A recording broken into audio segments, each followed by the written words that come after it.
हम ममता झा समस्त मिथिलावासी गोर लागे छी। भगवती गीत गाबऽ जा रहल छी।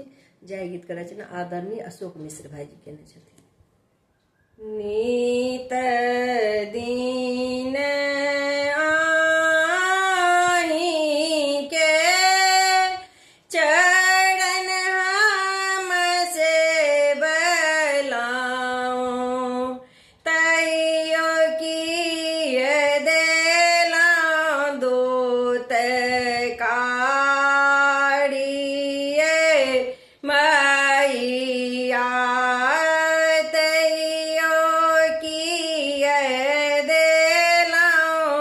दूत कारिये मैया।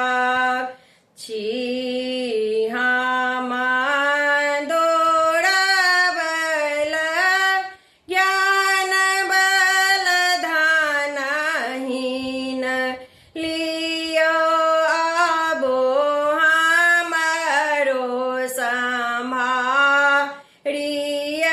मैया।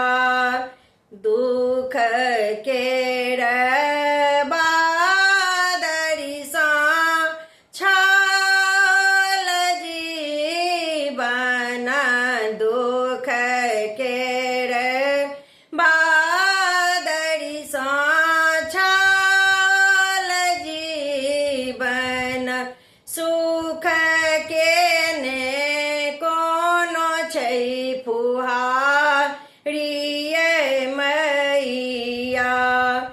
टूटी गेल आशा सब मोनक मनोरथ, टूटी गेल आशा सब मोनक मनोरथ, दियो ने जीवन के सवारिये मैया।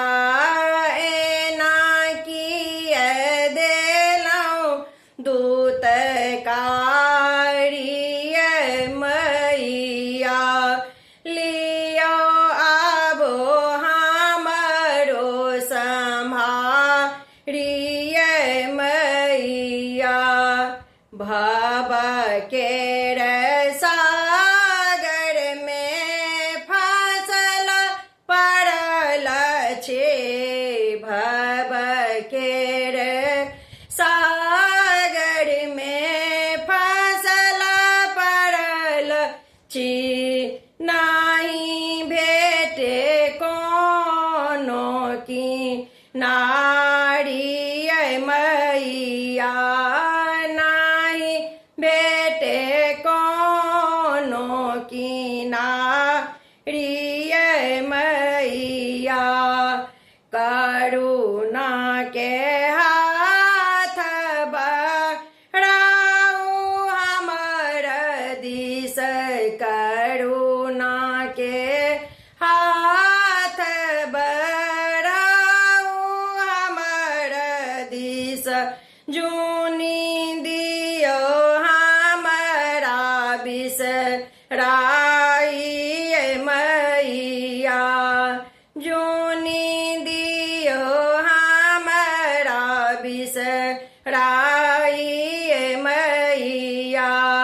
मोहक अन्हार में सदिखन गिरला हूँ, मोहक अन्हार में सदिखन गिरला हूँ, सुजन जीवन का बाट मैया।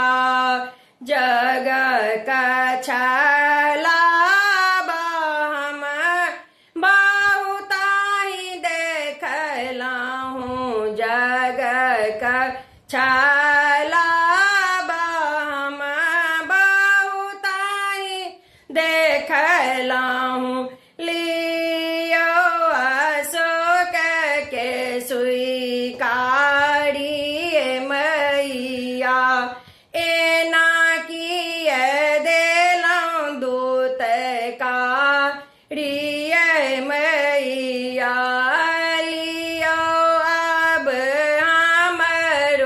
सम्हारिए मैया एना किए देलौं दूत कारिए मैया।